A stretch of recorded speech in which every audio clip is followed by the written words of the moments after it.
अस्सलाम वालेकुम। इल्मी सिटी के साथ मैं हूँ आपकी मेज़बान मैमूना नसीम। जैसा कि सब लोग जानते हैं, इल्मी सिटी रोज़ कोई ना कोई सेशन लेके आता है जो हम सब के लिए ज़िंदगी के किसी न किसी पॉइंट पर बहुत ज़्यादा मददगार साबित होते हैं। इसी तरह हमारा आज का जो सेशन है वो भी कहीं न कहीं आप लोगों की, सब लोगों की, हम जैसे लोगों की हेल्प करेगा और करते भी होंगे। उम्मीद करती हूँ हमेशा की तरह आप लोग सब बखैर आफियत से होंगे, अच्छी और हँसी-खुशी ज़िंदगी गुज़ार रहे होंगे। टॉपिक में बताते चलो, जिस टॉपिक पे हम बात करें वो हमारी सोसाइटी का एक बहुत ज़्यादा बड़ा इशू कंसिडर होता है, क्योंकि हम लोग इस टॉपिक पे बात नहीं करते हैं यूजुअली, और हम सिर्फ आग लगाने का किरदार अदा करते हैं most of the people we know. और इस टॉपिक पे कोई बहस नहीं करता, कोई कुछ नहीं करता कि ठीक है अब ये इंडिविजुअल का आपस का मामला है, या हमें हमें बोलने की ज़रूरत नहीं है, या हम क्यों बोलें, हम क्यों टिप्स दें, हम अच्छी चीज़ें क्यों सिखाएं। हम लोग हमेशा नेगेटिव चीज़ें ही सिखाते हैं और नेगेटिव चीज़ों को ही पंप आउट करते हैं। टॉपिक जो है वो मैं बता दूं आप सब देखने वालों को, जिस टॉपिक पे हम लोग आज बात करेंगे वो है खुशहाल शादीशुदा ज़िंदगी। अच्छी और खुश ज़िंदगी आप लोग कैसे गुजार सकते हैं, क्या क्या टिप्स होनी चाहिए, क्या क्या आप लोगों को नहीं करना चाहिए, और किस तरह छोटे छोटे चीज़ें जो हैं वो एक अच्छी ज़िंदगी गुजारने के लिए ज़रूरी हैं। और इस टॉपिक में बात करने के लिए हमारे पास जो आज गेस्ट मौजूद हैं वो मिस्टर ज़ुबैर साजिद हैं। अस्सलाम वालेकुम सर। वालेकुम सलाम। कैसे हैं सर आप? अल्हम्दुलिल्लाह बिल्कुल ठीक ठाक, शुक्र है। अ, मैं सर का बताती चलूँ, सर जो है वो जर्नलिस्ट हैं। इसके अलावा आप बेस्ट रिपोर्टर भी हैं, अभी न्यू टीवी के साथ काम कर रहे हैं, और लाहौर रंग में प्रोग्राम होस्ट के तौर पे भी काम कर रहे हैं। देखने वाले सब लोगों से गुजारिश है, अगर इस टॉपिक से रिलेटेड आप लोगों का कोई भी क्वेश्चन है, हम लोगों से क्वेश्चन करें। हम लोग आप लोगों के क्वेश्चन के आंसर शो के बीच में ही देंगे, और अगर किसी के हम नहीं दे सकते उसके लिए मैं अभी से आप लोगों से माजरत करूँ।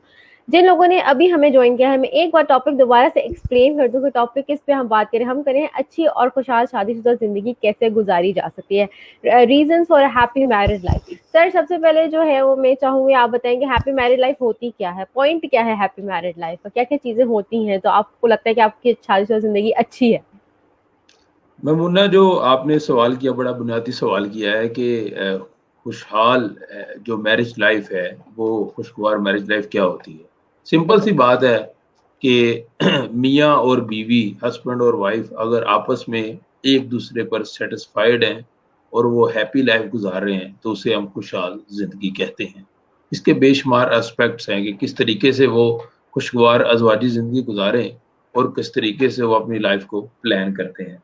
बुनियादी चीज़ यही है कि बीवी को अपने हस्बैंड के ऊपर किसी किस्म का जो है वो कोई शक की निगाह से उसे नहीं देखती, और हस्बैंड अपने बीवी को किसी किस्म की शक के निगाह पर नहीं देखता। और दोनों का रिश्ता जो है वो ट्रांसपेरेंट है, बिल्कुल शीशे की मानद है कि दोनों एक दूसरे को आर पार देख सकते हैं। तो दोनों जो है हैप्पी हैं, तो वो हैप्पी लाइफ गुजारते सर रीजंस क्या हैं खुशहाल ना होने के? मेन रीजंस हैं कि हम खुश नहीं हैं। देखने से तो लगता है कि बहुत अच्छा कपल है, हैप्पी कपल है, बहुत सही तरह एक दूसरे को दिखा भी होते हैं, लेकिन अंदर जो अगर देखा जाए, उनकी पर्सनल लाइफ देखी जाए तो कोई भी वो खुश नहीं होते हैं। तो क्या रीजंस हो सकते हैं खुशी ना होने के? हैं। देखें, हर चमकने वाली चीज सोना नहीं होती, और हर बिल्कुल हाथ ऐसे है। मिलाने वाला दोस्त नहीं होता। इसी तरह हर हस्बैंड और जो वाइफ है, अगर वो आपको खुश दिखाई देते हैं, जरूरी नहीं है कि वो अपनी जिंदगी में भी खुश हों। बेशुमार इख्तलाफात हो सकते हैं, मुआशरे के सामने हो सकता है वो किसी मजबूरी के साथ खुश रहते हैं, और ऐसी बेशुमार एग्जाम्पल भी हैं। बिल्कुल। बुनियादी चीज इसमें ये है कि मियाँ बीवी का जो रिश्ता है वो बड़ा पाक रिश्ता है।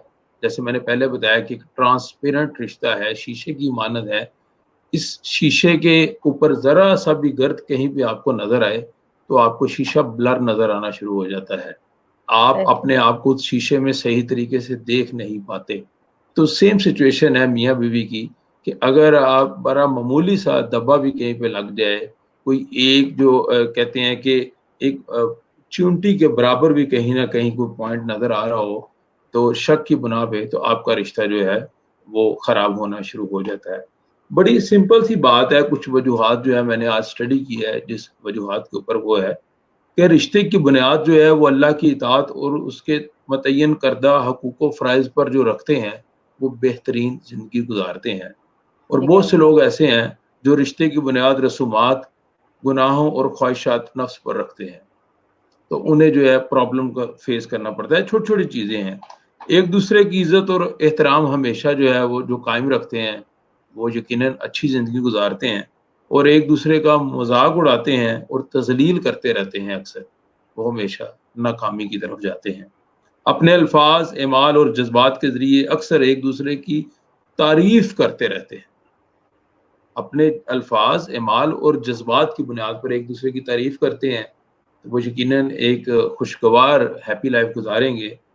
अगर इजहार मोहब्बत और तारीफ करना को बेकार समझते हैं, तो उनमें दरार पड़ेगी, क्योंकि मियाँ बीवी का रिश्ता जो है वो एक मोहब्बत और तारीफ का रिश्ता है।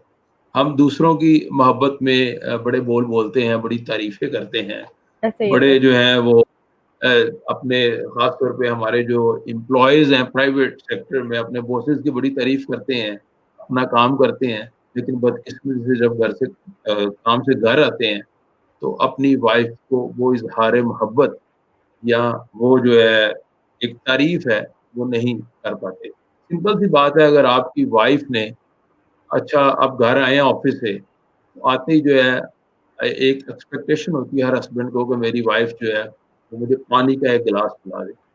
तो हर वो खातून जो खातून खाना है, वो अपने हस्बैंड को घर आते ही एक पानी का गिलास जो है पूछने की बजाय डायरेक्ट पिला दे, तो उसके हस्बैंड को खुशी होगी। और बहुत सी ऐसी खवातीन हैं, वो कह देती होंगी कि ठीक है आप खुद ही पी लें, या वो एक्सपेक्ट कर रही होती है कि डिस्पेंसर लगा हुआ और पानी का गिलास था, हम खुद ही पी लेंगे। तो एक छोटी-छोटी खुशी होती है जो मिलती है। और जब वो पानी का गिलास आपको पकड़ाती है आपकी वाइफ, तो 1-2 जुमले तारीफ़ के अगर बोल दिए जाएँ कि आपने आज बड़ा अच्छा जो है वो खूबसूरत सूट पहना हुआ है, आपने मेकअप बड़ा अच्छा किया हुआ है, आज जो है आप कुकिंग जो कर रही हैं, मुझे लगता है आप मेरे मज़ाज के मुताबिक कर रही हैं। तो एक-दूसरे की जब तारीफ़ हो जाएगी छोटी-मोटी, 2-2 जुमले बोलने आपने, तो आपकी लाइफ़ जो है बड़ी ए प्लस हो जाएगी। अगर हस्बैंड घर आएगा और घर आते ही बॉसेस का गुस्सा अपनी वाइफ पर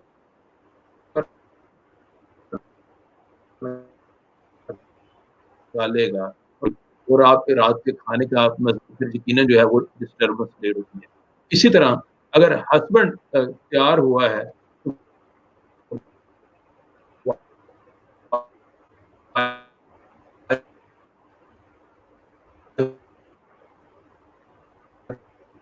तो चाहिए तारीफ के 2 जुमले बोल दे, तो है कि मोहब्बत या पहला-शुबा करते होंगे, लेकिन इज़हार करने में उन्हें बड़ी प्रॉब्लम आती है। ऐसे ही इज़हार नहीं कर पाते, तो इज़हार की प्रैक्टिस करना पड़ेगी।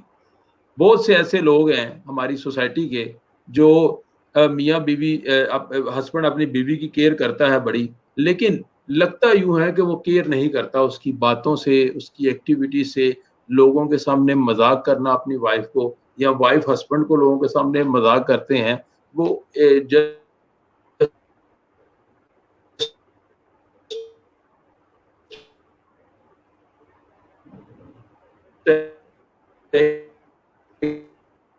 इनसे जो है सारी दुनिया के लिए जो है एक बड़ी अहम बात इसमें है कि हस्बैंड और वाइफ कोई भी हो, अगर वो सारी दुनिया के लिए संवरते हैं, बनते हैं और एक दूसरे के लिए नहीं तैयार होते, तो ये एक ज़्यादती होगी। इस रिश्ते का जो है वो तकाज़ा है कि आप तैयार हों, आप खूबसूरत लगें। हस्बैंड का हक है कि वो अपनी वाइफ को देखे और वाइफ का हक है कि अपने हस्बैंड को देखे। हमारे यहाँ प्रैक्टिस ये है कि घर में खामद और बीवी जो है वो रूटीन की लाइफ में रूटीन में जो है रह रहे होते हैं, लेकिन कहीं जाना होता है तो तैयार होते हैं ताकि लोग हमें देखें। ख़वातीन जो है बड़ा-बड़ा मेकअप जो है वो लबादा ओढ़ लेती हैं, और बड़ा हस्बैंड जो है वो बड़े ब्रांड्स पहनना शुरू कर देते हैं, ऐसे ही ताकि है। सोसाइटी के लोग जो है वो हमें देखें और पता चले कि कितना खूबसूरत कपल है। हम लोगों की दिखाने की दौर में पड़ जाते हैं। हमें शायद ये नहीं समझ कि जब हम घर में रहते हैं, तो क्यों ना हम खूबसूरत कपड़े पहने, अच्छा लगे एक-दूसरे को, क्योंकि निकाह हमने एक-दूसरे के साथ किया है, हम दोनों ने किसी के साथ नहीं किया हुआ। तो एक-दूसरे के साथ जो है आपने अच्छी लाइफ़ इसी तरह गुज़ारेंगे, जब आप जो है वो खूबसूरत दिखाई देंगे। एक बड़ी छोटी-सी बात यहाँ पे है, श्योर। एक-दूसरे की जो गरमा-गरम बातें होती हैं, उसको जो नज़रअंदाज कर देते हैं, वो खूबसूरत ज़िंदगी गुज़ारते हैं।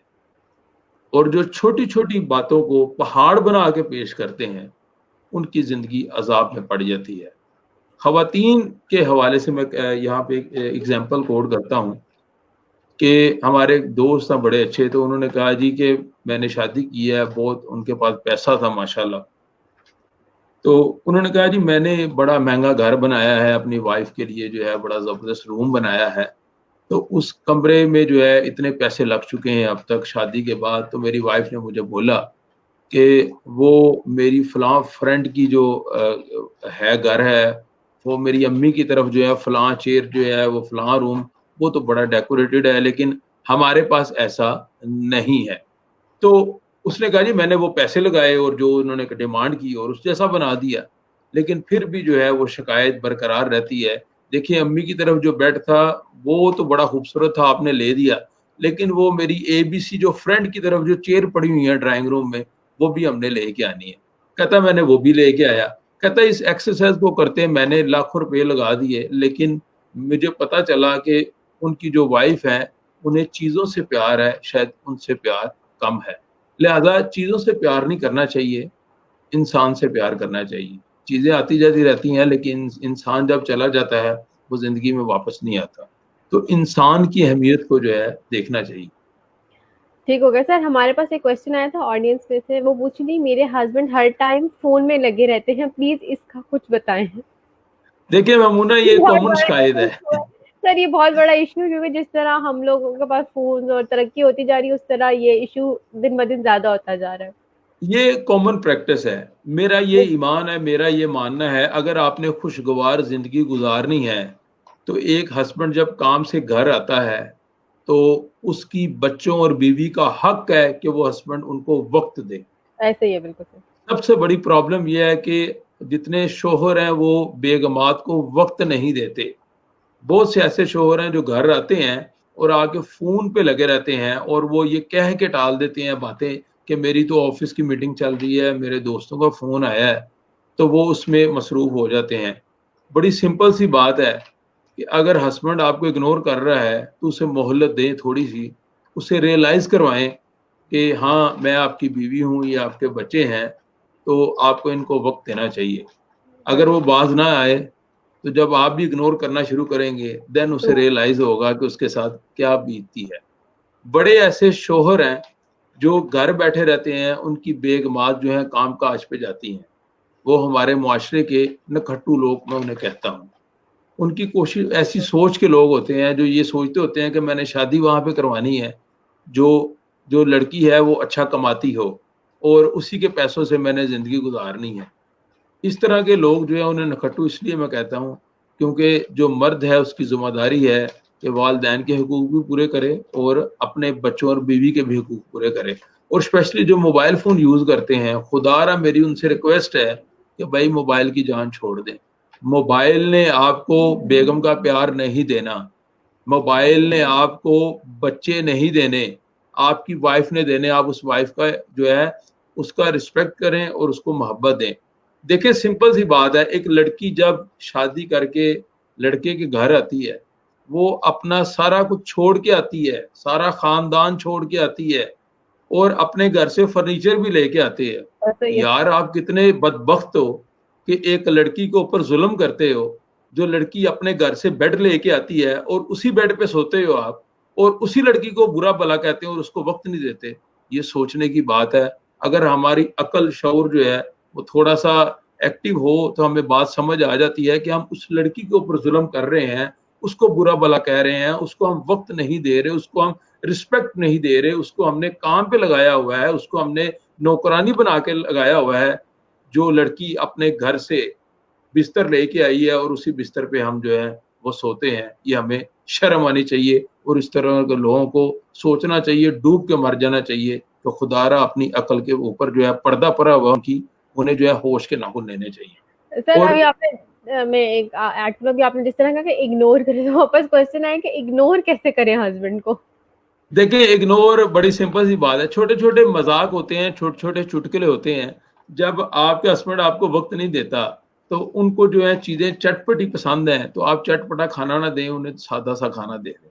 फिर आपका हस्बैंड कहेगा आपको कि आज जो है आपने खाना डिफरेंट बनाया है, मेरा मज़ाज तो डिफरेंट है, ये तो मैं नहीं खाऊँगा, आपने ये बीमारों वाला खाना बना दिया है। तो ममूना फिर वो लड़की आगे से कहेगी कि जब आप भी मुझे बजाय आप मोबाइल को वक्त देंगे तो यकीनन खाना भी ऐसे ही बनता रहेगा। तो सीधे हो जाएंगे, बेफिक्र हो जाएं, कोई इतना मसले वाली बात नहीं है। सर मेजोरिटी जो मर्द हजरात है वो आपके खिलाफ भी हो जाएंगे अभी।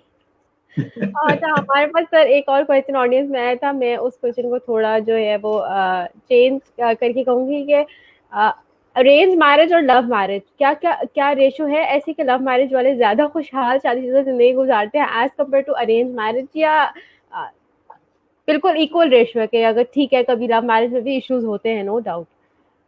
लव मैरिज वाले कभी खुशहाल जिंदगी गुजारने की रेशो ज्यादा नहीं हो सकती। उसकी एक बुनियादी वजह है, क्योंकि जिनकी जिनकी लव मैरिज होती है ना ममूना, वो निकाह से पहले बहुत कुछ कर चुके होते हैं कि जब निकाह हो जाता है उसके बाद करने को कुछ रहता नहीं उनके पास, ऐसे इसलिए वो उकता जाते हैं। तो जब बंदा उकता जाता है तो फिर वो अपने उस वक्त को याद करता है और पछताता है। बहुत ऐसी कम लव मैरिज हैं जो वाकई चल पड़ती हैं, और वो क्यों चल पड़ती हैं? सोसाइटी में जिंदा रहने के लिए। लड़की और लड़के के जहन में ये होता है कि हमारी लाइफ जो है वो हमने लव मैरिज से जो है वो हमने काम चलाया है, लेकिन अब सेटिस्फेक्शन नहीं है। तो फिर वो क्यों चल पड़ती हैं कि खानदान वाले क्या कहेंगे, रिश्तेदार क्या कहेंगे, अम्मी अब्बू क्या कहेंगे। लव मैरिज में सबसे बड़ी मुसीबत पता क्या है?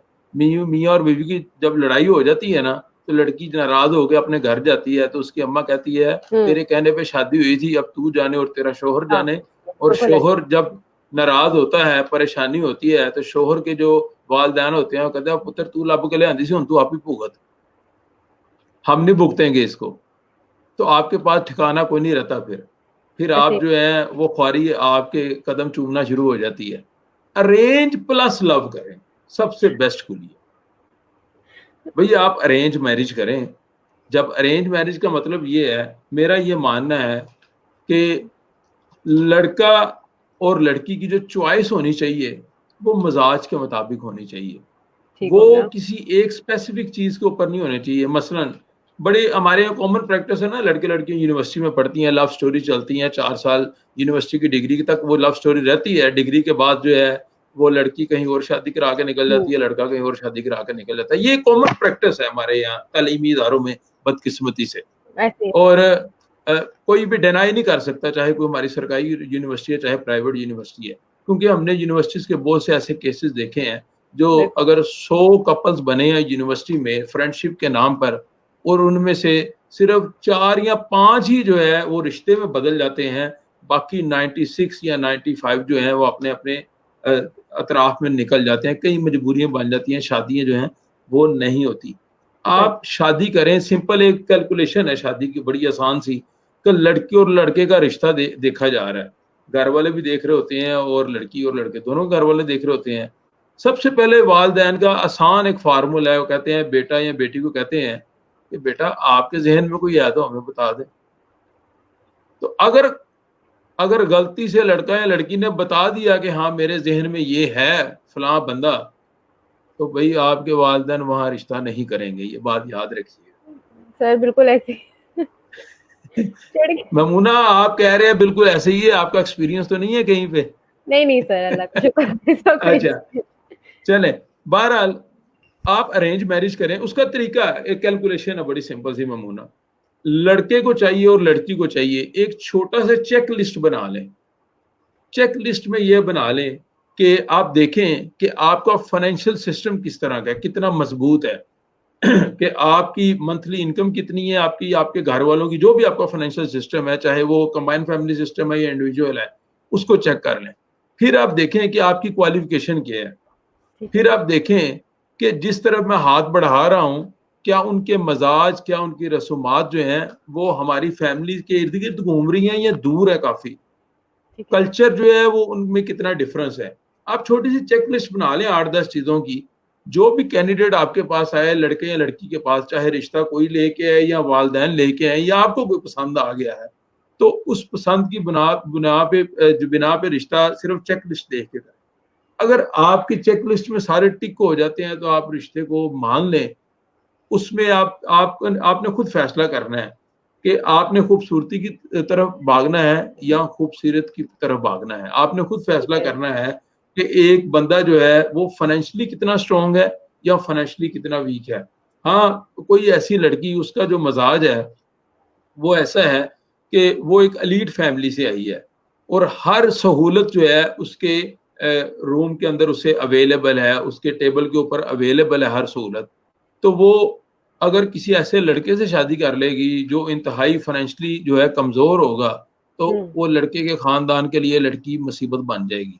ना ऐसा ही होता लड़की की जिंदगी जो है वो सुकून से गुजरेगी, ना ही लड़के की जिंदगी की। बड़ी कम रेशो होती है, 100 में से 2-4 लोग होते हैं जो अपने प्यार की खातिर कुर्बानी दे देते हैं, लेकिन कहीं ना कहीं उन्हें पछतावा जरूर होता है कि काश मेरी शादी फलां जगह हुई होती, तो ये मेरे पास बेहतर जो है वो फैसिलिटीज मुझे मिलती। आप चेक लिस्ट के मुताबिक चलें, चाहे लड़का है चाहे लड़की है। अगर जी, चेक लिस्ट के मुताबिक नहीं चलेंगे, देखिए बड़ा आसान सा काम है, जब आपको पता चलता है घर में बातें शुरू हो जाती हैं, जी लड़का या लड़की उसका रिश्ता शुरू होना है, रिश्ता ढूंढ लें जी, फलां से रब्ता कर लें जी, फलां से रिश्ते रिश्ते वाले से बात कर लें, फलां।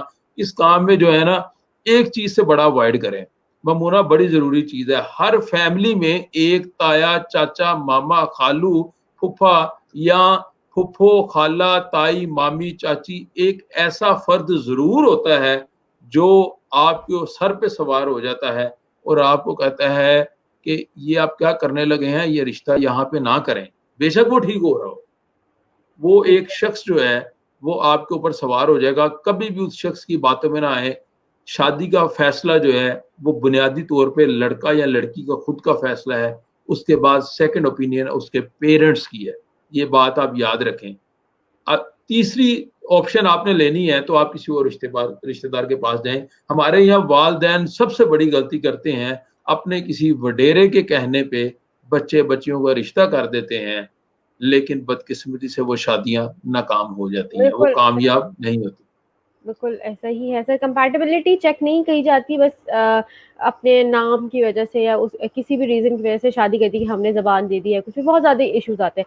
सर अभी जो एक कॉमन इश्यू शादी के बाद जो होता है वो ये होता है कि फ़ोन कॉल्स पे छोटी-छोटी बातें जो हैं वो डिस्कस हो रही होती है, मशवरे किए जाते हैं। स्पेशली लड़कियाँ अगर देखी जाए तो बहुत ज़्यादा इस तरह करती हैं और ये बहुत कॉमन प्रैक्टिस है। तो आपके अकॉर्डिंग ये किस हद तक नहीं होना चाहिए और कौन-सी बात अगर आपने शेयर करनी है अपने पेरेंट्स के साथ तो आप वो करें, ना कि आप छोटी-छोटी चीज़ें जो हैं वो पिन पॉइंट करें अपने हस्बैंड की।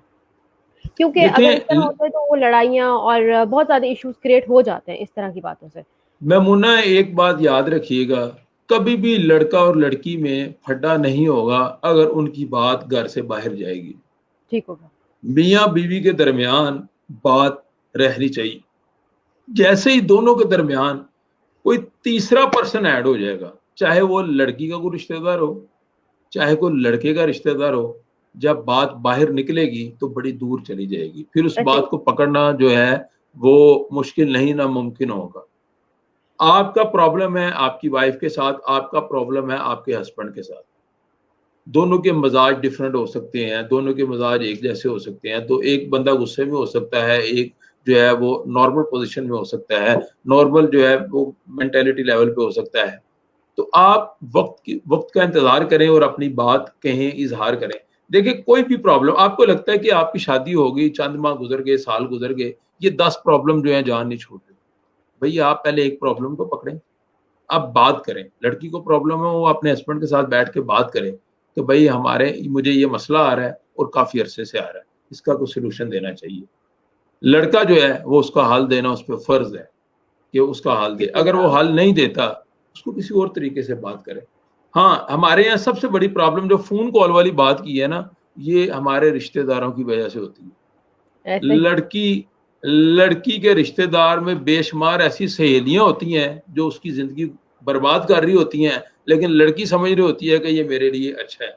वो अच्छा नहीं होता। लड़की कहती है आज तो मेरे हस्बैंड मेरे लिए जनाब रात को जो है बेहतरीन जिंगर बर्गर लेके आए थे। भाई क्या जरूरत है आपको किसी को बताने की? आपने खाना आपके हस्बैंड लेके आए हैं, वो अपनी किसी खाला, मामी, चाची, फूफी, ताई, नानी, दादी, अपनी सहेली को वो बता रही होगी, वो मेरे हस्बैंड ने फलां बात ऐसे की, फलां बात ऐसे की। गिले शिकवे करने हैं तो आपस में कर लें, ठीक बाहर हो ना लेके जाएं कभी भी। ठीक और हो लड़की की जो वालिदा है वो बड़ा सेंसिटिव इशू होता है। लड़की ऐसे अगर होता है। वालिदा को छोटी सी बात कह देगी कि मेरे हस्बैंड की तरफ से मुझे प्रॉब्लम आई है, तो उसकी वालिदा जो है वो टेंशन और स्ट्रेस में रहेगी लेकिन कभी भी अपनी बेटी के सामने उस स्ट्रेस का इजहार नहीं करेगी। वो खुद ब खुद जो है अपने ही अंदर जो है वो दम तोड़ती चली जाएगी और बेटी को यही कहेगी कि नहीं नहीं, आपका हस्बैंड बड़ा अच्छा है, आप उसकी इज्जत किया करो और उसकी खिदमत किया करो। वो सिर्फ इसलिए कहती है कि वो लड़की को समझा सके कि किसी तरीके से मेरी बेटी के माइंड में अपने हस्बैंड की नफरत ना पैदा हो जाए। वो अपनी बेटी का घर बसाने के लिए जो है उसको ये कहती है। लेकिन माँ जो होती है, चाहे वो लड़के की है चाहे लड़की है, अंदर ही अंदर पिसरी होती है। खुदारा अपनी माओ पे रहम करें, अपने झगड़े कहीं और ना लेके जाए। सर एक हमारे पास ऑडियंस में क्वेश्चन आया कि हैप्पी मैरिड लाइफ के लिए क्या करना चाहिए जब बाहमी सोच एक जैसी ना हो, कंपैटिबिलिटी एक जैसी ना हो, सोच एक जैसी ना हो, तो किस तरह आप एक अच्छी शादीशुदा जिंदगी गुजार सकते हैं? देखिए, बड़ा सिंपल सा बात है। लेट्स सपोज आपने जो है वो चेक कर लिया कि अब मामला हो गया शादी का। शादी ऐसी जगह पे हो गई, फर्ज कर लें कि जहां मजाज नहीं मिलते थे, किसी के कहने पे होगी, जबरदस्ती शादी होगी, एबीसी कोई भी रीजन हो सकती है, वो ठीक है। शादी होगी। अब मजाज नहीं मिल रहे, चलना मुश्किल हो गया।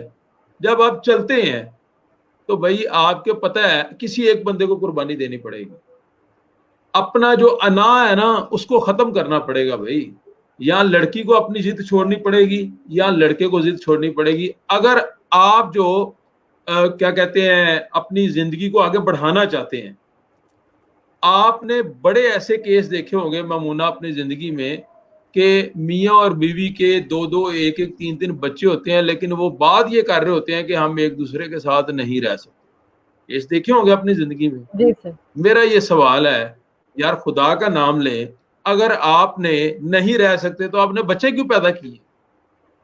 आप में इतनी कैपेसिटी है, आप में इतना हौसला है, तो फिर आप बच्चे क्यों पैदा करते हैं अगर आप रह नहीं सकते एक दूसरे के साथ? आप बच्चों की खातिर जो है अपने बच्चों के असूल के लिए जो है तगदो कर लेते हैं।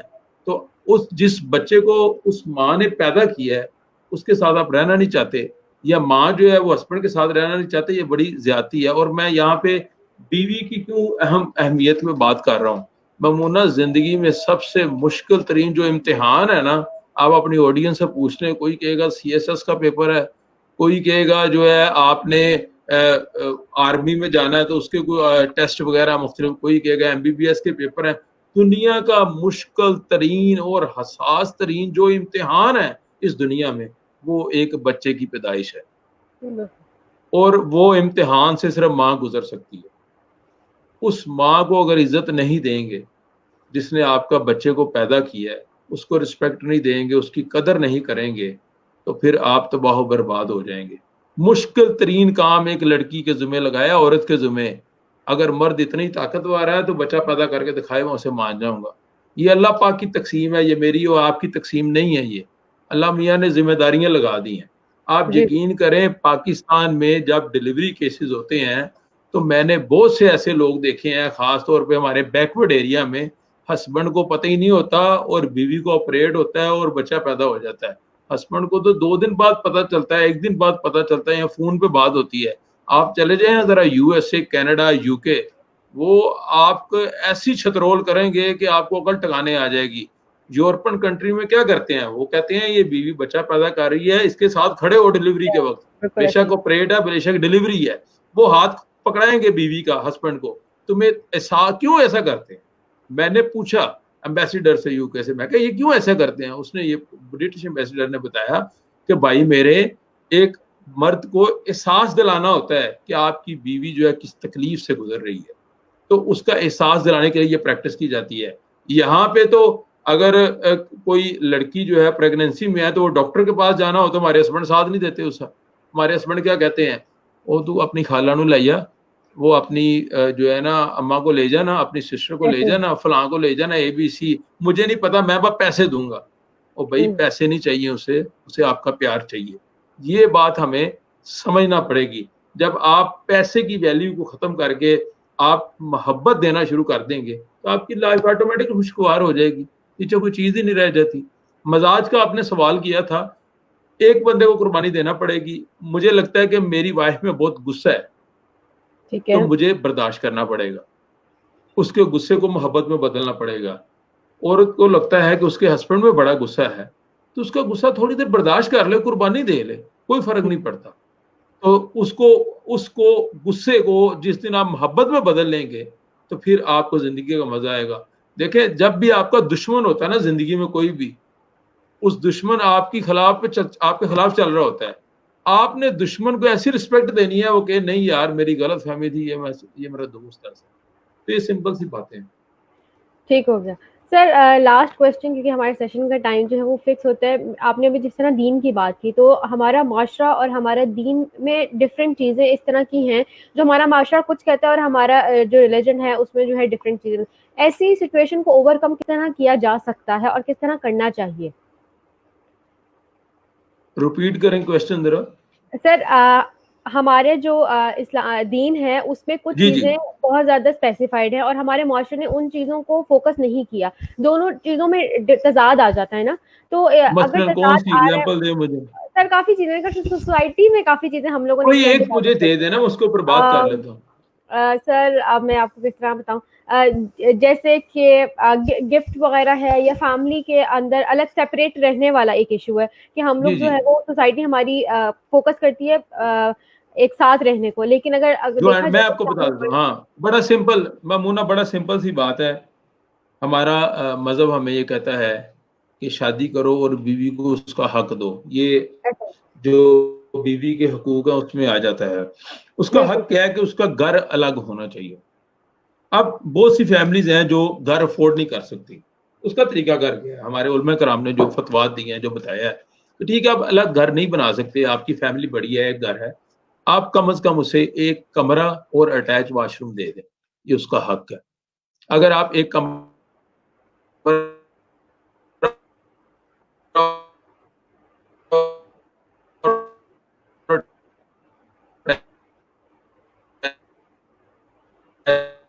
वॉशरूम नहीं देंगे तो आप उस बीवी का हक अदा। जॉइंट फैमिली सिस्टम यहाँ पे अलग कमरा तो दे दिया जाता है लेकिन अटैच वॉशरूम नहीं दिया जाता। बिल्कुल सर, किचन किचन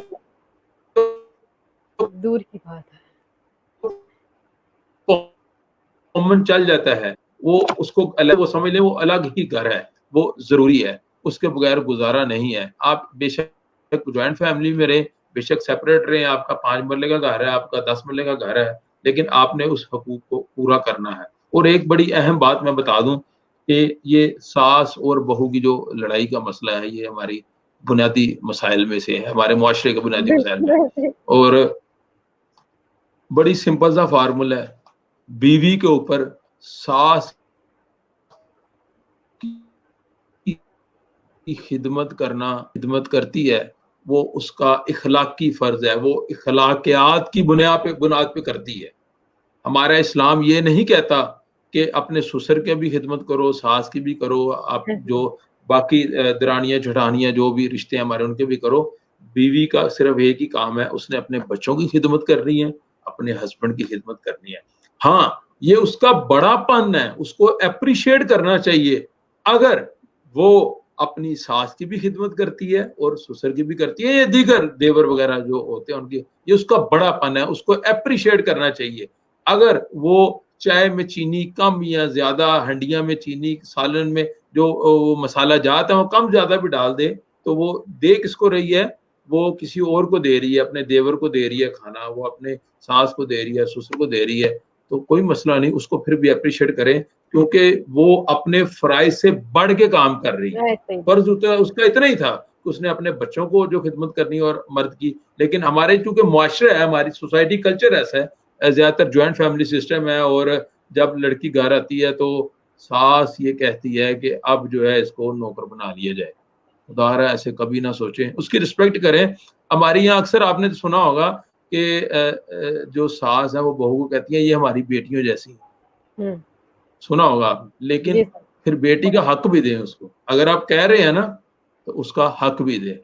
अगर वो वाकई बेटी बनी हुई है तो फिर वो उसको माँ जैसा हक देगी इखलाकी तौर पे, क्योंकि उसने एक्सेप्ट कर लिया कि हाँ ये मेरी माँ है, मुझे इन्होंने बेटी बनाया है, तो फिर जो है बुढ़ापे की उम्र में मैं इनकी खिदमत करूंगी, ऐसे ही करूंगी जैसे एक बेटी अपनी माँ की खिदमत करती है, ना कि बहू करती है। क्योंकि बड़ा फर्क होता है। हमारे यहाँ पता क्या होता है, सबसे बड़ी प्रॉब्लम आती है कि बेटा बेटी बना लिया जाता है लेकिन उसको हकूक नहीं दिए जाते।